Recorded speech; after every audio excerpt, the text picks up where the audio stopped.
Quand Jésus eut achevé ses instructions, tous restèrent impressionnés par sa manière d'enseigner. Car il n'était pas comme leur maître de la loi, mais il les enseignait avec autorité. Jésus descendit de la montagne et une foule de gens le suivirent.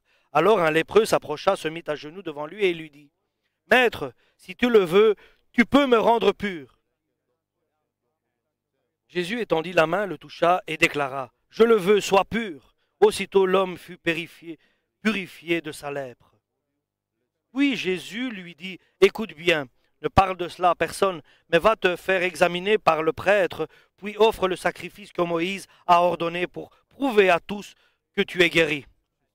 Au moment où Jésus entrait dans Capernaum, un capitaine romain s'approcha et lui demanda son aide. En ces termes, Maître, mon serviteur est couché à la maison, il est paralysé et souffre terriblement. Jésus lui dit, J'y vais et je le guérirai. Mais le capitaine répondit, Maître, je ne suis pas digne que tu entres dans ma maison, mais il suffit que tu dises un mot et mon serviteur sera guéri. Je suis moi-même soumis à mes supérieurs et j'ai des soldats sous mes ordres. Si je dis à l'un va, il va. Si je dis à un autre viens, il vient. Et si je dis à mon serviteur fais ceci, il le fait. Quand Jésus entendit ces mots, il fut dans l'admiration et dit à ceux qui le suivaient, Je vous le déclare, c'est la vérité. Je n'ai trouvé une telle foi chez personne en Israël. Je vous l'affirme, beaucoup viendront de l'Est et de l'Ouest et prendront place à table dans le royaume des cieux avec Abraham, Isaac et Jacob. Mais ceux qui étaient destinés au royaume seront jetés dehors dans le noir, où ils pleureront et grinceront des dents. Oui, Jésus dit au capitaine, Retourne chez toi, Dieu t'accorde ce que tu as demandé avec foi. Et le serviteur du capitaine fut guéri à ce moment même. Jésus se rendit à la maison de Pierre où il trouva la belle-mère de Pierre au lit. Elle avait de la fièvre. Il lui toucha la main et la fièvre la quitta. Elle se leva et se mit à le servir. Le soir venu, on amena à Jésus un grand nombre de personnes tourmentées par des esprits mauvais. Par sa parole, Jésus chassa ces esprits et guérit aussi tous les malades. Alléluia. Nous remercions le Seigneur pour sa parole. Jésus est celui qui a été envoyé par le Père pour annoncer la parole de Dieu. C'est lui qui a été envoyé pour enseigner, pour guérir, pour diriger, pour guider. Alléluia. Dans toutes ces caractéristiques que Dieu a par Jésus-Christ, donc Jésus-Christ qui est le Fils de Dieu, lui a pris sur lui, sur la croix, nos maladies, nos infirmités. Alléluia. Car il a été crucifié non seulement pour nos transgressions et nos péchés, pas seulement pour avoir la paix devant Dieu, mais il a pris aussi nos maladies. Il a pris sur lui nos maladies et nos infirmités. Il est le seul qui peut donner la totale guérison. Il peut soigner totalement quelqu'un. Il est le seul qui nous a donné son nom. C'est le seul nom qui a été donné parmi les hommes pour que nous puissions être sauvés. Le nom de Jésus-Christ. Alléluia. Et là, au paralytique, Pierre disait à ce paralytique, je n'ai rien dans mes poches, mais ce que j'ai, je te le donne. Au nom de Jésus-Christ, lève-toi et marche. Et cela a été accompli. Mais aujourd'hui, avec détail, la parole de Dieu nous décrit de la guérison de cette personne qui avait la lèpre. Et nous savons que la fin n'est pas la guérison. Et je peux dire, c'est le début pour sa gloire.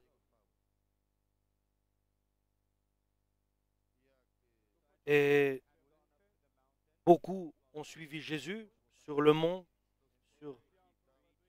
il a annoncé sa prédication sur la montagne. Beaucoup l'ont suivi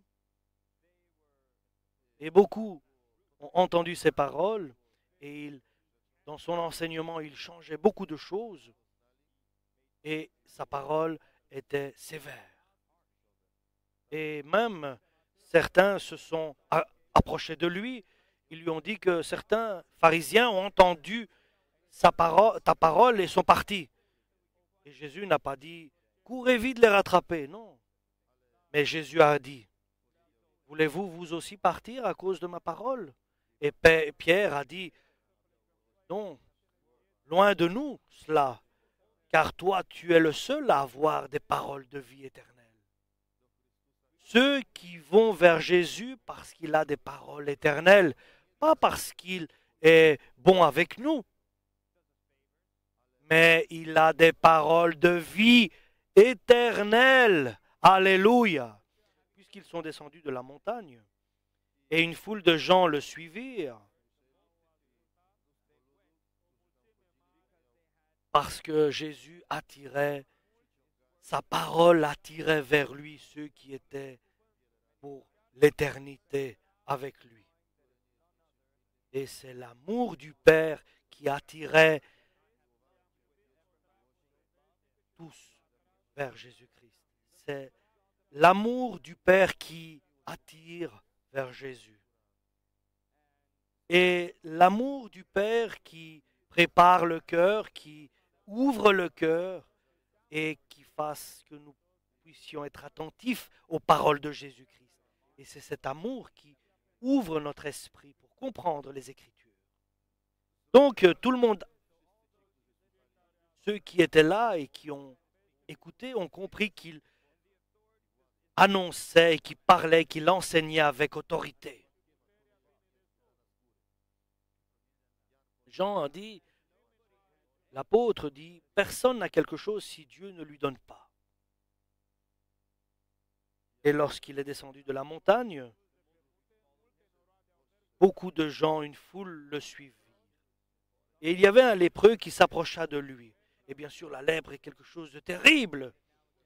C'est une maladie. Et la chair est dévorée. Et bien sûr, elle est aussi... Personne ne peut s'approcher d'un lépreux car c'est une maladie qui se propage. Et on peut la contracter facilement. Et ici, le lépreux s'est approché de Jésus, s'est mis à genoux devant lui.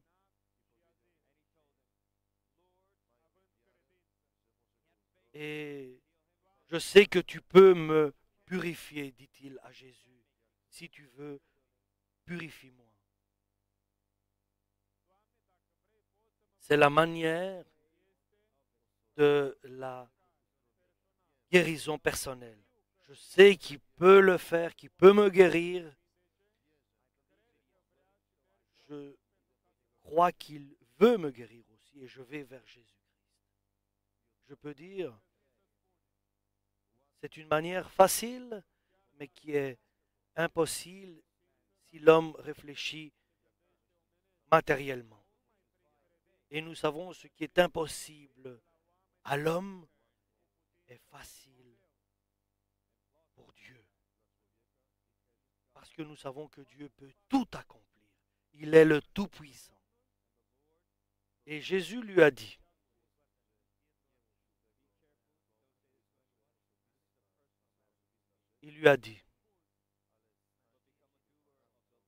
Jésus étendit la main, le toucha et déclara, je le veux, sois pur. Et après, à la suite, il lui dit, va te montrer au prêtre de l'Église. Je te guéris, maintenant va pour que tu sois témoin de cette guérison. Et sacrifie ce que Moïse a ordonné pour prouver à tous que tu es guéri. Et après, à la suite, il est arrivé à Capernaum. Il y avait là un capitaine romain, un officier romain. Il était puissant dans la hiérarchie romaine. Il avait un serviteur. un serviteur bien-aimé qui était malade, qui était couché à la maison et il était paralysé et il souffrait terriblement. Et maintenant, nous allons voir le secret, comment Jésus guérit les autres pour lesquels nous prions. Et Jésus ne désire pas seulement que nous prions seulement pour nous-mêmes, mais aussi pour les autres, pour que notre prière soit efficace. Nous devons prier pour tout le monde et avoir de la compassion pour les autres. Alléluia, pour que notre prière soit efficace et utile. Et ici, nous voyons que l'officier romain a de l'amour pour son serviteur. Il a de la compassion, de la charité pour son serviteur. Alléluia. Et il s'approche de Jésus et lui dit, mon serviteur est à la maison et il souffre terriblement. Et le Seigneur lui dit, je viendrai, je le guérirai. Et le Christ ne peut pas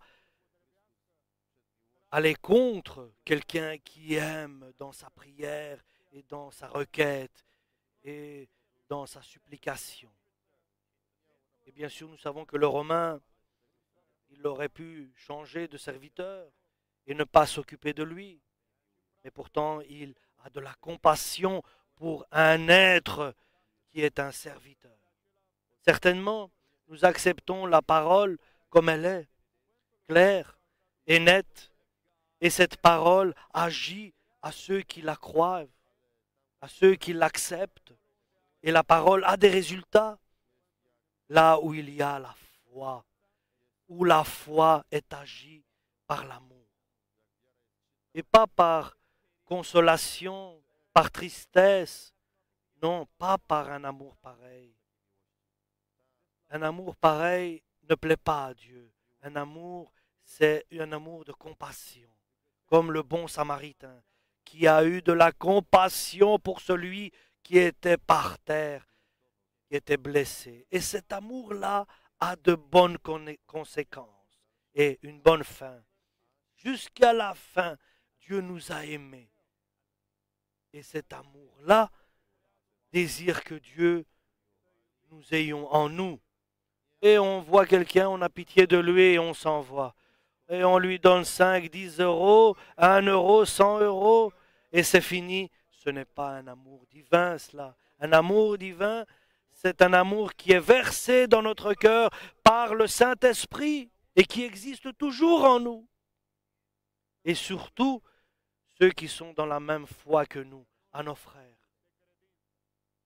Donc, Jésus a répondu immédiatement à la requête du capitaine romain. Et là, l'officier romain révèle ce qu'il a en lui. Et il dit qu'il le savait qu'un juif ne vient pas dans la maison d'un étranger. Et peut-être le Romain ne voulait pas l'amener à cette contrainte de rentrer dans la maison d'un juif, d'un Romain. Et ça, c'est un vrai chrétien, je peux dire. Il prend soin de tout.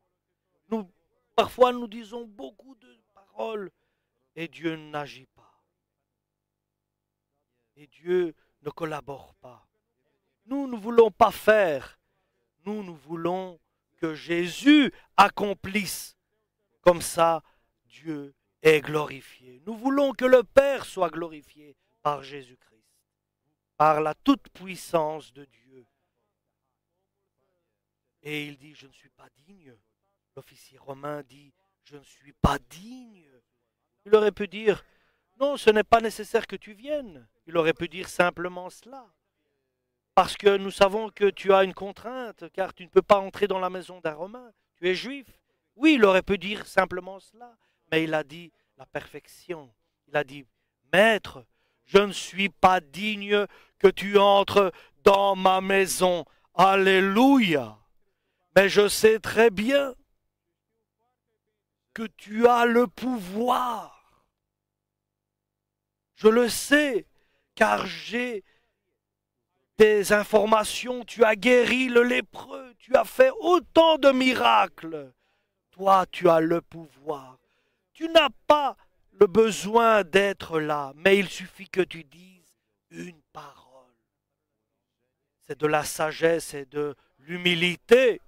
Parce que moi, il dit, je suis officier et j'ai l'autorité. À l'un, je lui dis, fais ceci, il le fait. À l'autre, je lui dis, viens et il vient.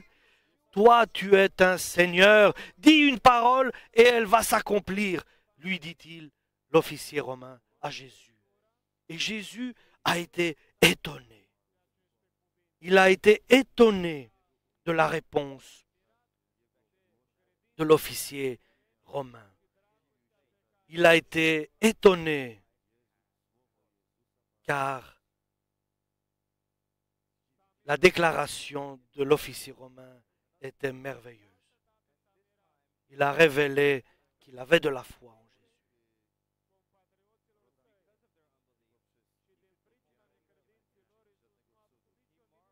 Jésus était dans l'admiration de la foi de l'officier romain. Alléluia. Viendra le moment où dans les cieux, là avec Abraham, Isaac et Jacob, il y aura du monde qui viendra de partout. Mais les fils du royaume seront dehors. Et cela est valable pour toutes les périodes qui sont passées et qui existent.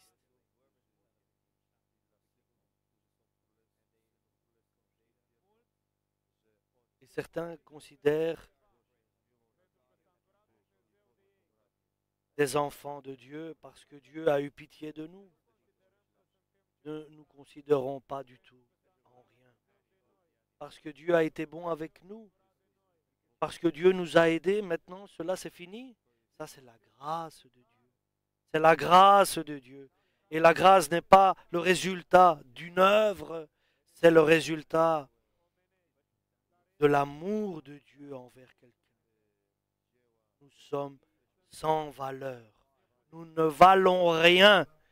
Nous sommes responsables de beaucoup de fautes.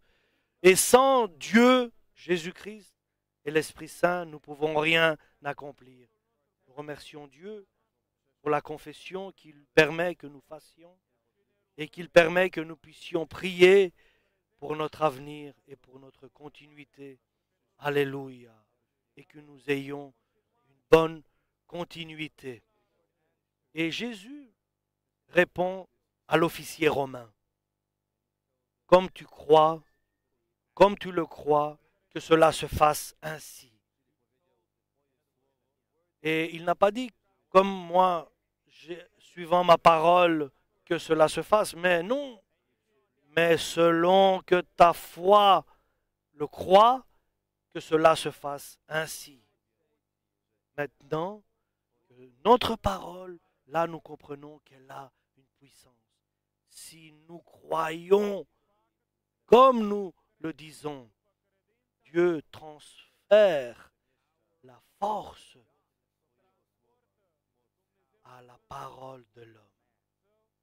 C'est pour cela que l'apôtre Paul nous dit que chacun parle comme s'il parle des paroles divines. Je me souviens, quand je priais et je disais, j'entends la parole de Dieu, il me disait, fais attention à ce que tu dis.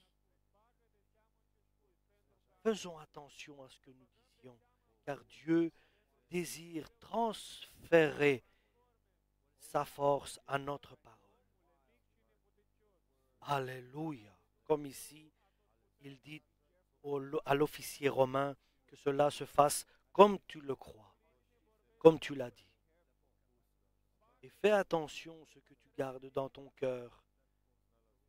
Ici, l'officier romain nous enseigne par cette expérience comment l'homme peut-il devenir lorsqu'il peut reconnaître qu'il est totalement faible. Comme l'apôtre Paul dit, lorsque je suis totalement faible, alors je suis fort en Jésus-Christ. Et la force de Jésus est parfaite et totale. Ici, le centenier, l'officier romain qui était là à cette région, s'est présenté devant Jésus comme le moins que rien. Et le plus puissant de la période, à cet endroit, est devenu quelqu'un de grande foi et il lui a donné sa parole à sa parole. Il lui a dit que ta parole se fasse comme tu l'as cru, comme tu le crois. Et ça, c'est une deuxième forme de guérison de nos prières pour les autres, comme nous le fait remarquer ici au chapitre 8 de Matthieu. À la suite, Jésus s'est rendu à la maison de Pierre et il trouva la belle-mère de Pierre au lit. Elle avait de la fièvre. Et Jésus toucha la main et la fièvre la quitta. Et Jésus ici, sans que personne lui demande, guérit la belle-mère de Pierre. Celui qui est serviteur de Jésus est pris en considération de Jésus. Il prend soin de nos proches. Il prend soin de ceux qui sont dans notre proche alentour. Et ici, Jésus a touché la main de la belle-mère de Pierre. Et là, peut-être Pierre avait 30 ans, sa belle-mère aurait peut-être 60 ans, mais Jésus avait une bonne volonté. Jésus voulait qu'elle serve sans être malade. Oui, la fièvre est venue, mais Jésus est venu aussi. La maladie est venue, mais est venu aussi le guérisseur, celui qui soigne. Il est arrivé là où est celui qui veut avec joie faire la volonté de Dieu. Comme nous dit l'apôtre Paul, faites tout sans faire des remarques et des reproches, alors vous serez parfaits, des enfants de Dieu purs, sans reproche et avoir de mauvaises intentions. Faites tout avec de bonnes intentions. Alléluia. La journée est passée. Et lorsque le soir est arrivé, ils ont apporté beaucoup de personnes tourmentées par des esprits mauvais. Et il a chassé tous ces esprits mauvais et guéri aussi tous les malades. Afin que se réalise cette parole du prophète Ésaïe, il a pris nos infirmités et il nous a déchargés de nos maladies. Alléluia. Il est certain que le soir est arrivé et que la nuit est arrivée aussi. Toute la journée, il s'est occupé de tous. Et la journée est terminée. La fin de toute chose approche sur la terre pour les chrétiens. Ici, il ne va pas faire une guérison personnelle, ni répondre à la foi, à l'amour et à l'humilité pour guérir le serviteur du centenier, de l'officier romain, et pour guérir tout seul ceux qui ont pris la décision de le servir. Maintenant, il est temps, et c'est le temps de guérir toute maladie et toute infirmité, car c'est la fin de la fin. Ça, c'est la seule raison. Tous ceux qui sont venus, nous ne savons pas s'ils avaient la foi. Nous ne savons pas s'ils avaient amour, s'ils avaient humilité. Nous ne savons pas. Nous savons une chose, c'est qu'ils sont venus à la fin de la journée. À la fin de la journée. Et Jésus les guérit tous. Alléluia. Et nous pensons arriver à ça. Avant qu'il vienne nous chercher. Il viendra nous chercher et viendra après le pouvoir de l'Antichrist.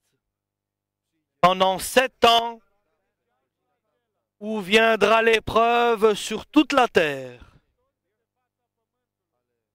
Et avant que vienne l'obscurité, je le crois fortement et fermement, Jésus interviendra. Et celui qui le croit, levons-nous, chers frères et sœurs, et prions Dieu, que Dieu donne une guérison, que Dieu fasse comme il disait ici, comme il est écrit. Alléluia. Et il guérit aussi tous les malades et chassa tous les esprits mauvais. Alléluia. Ô Père, bénis ton peuple, bénis ton Église. Alléluia.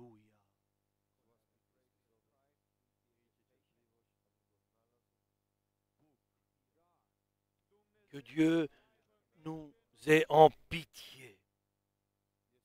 Que Dieu ait pitié de nous et qu'il nous bénisse et qu'il révèle son visage à nous et qu'il puisse être connu et que son chemin soit connu et reconnu par tous. Alors la terre donnera du fruit et sa récolte. Dieu nous bénira, Dieu nous bénira et tous craindront Dieu le Tout-Puissant. Amen. Prions le Seigneur. Alléluia. Prions le Seigneur.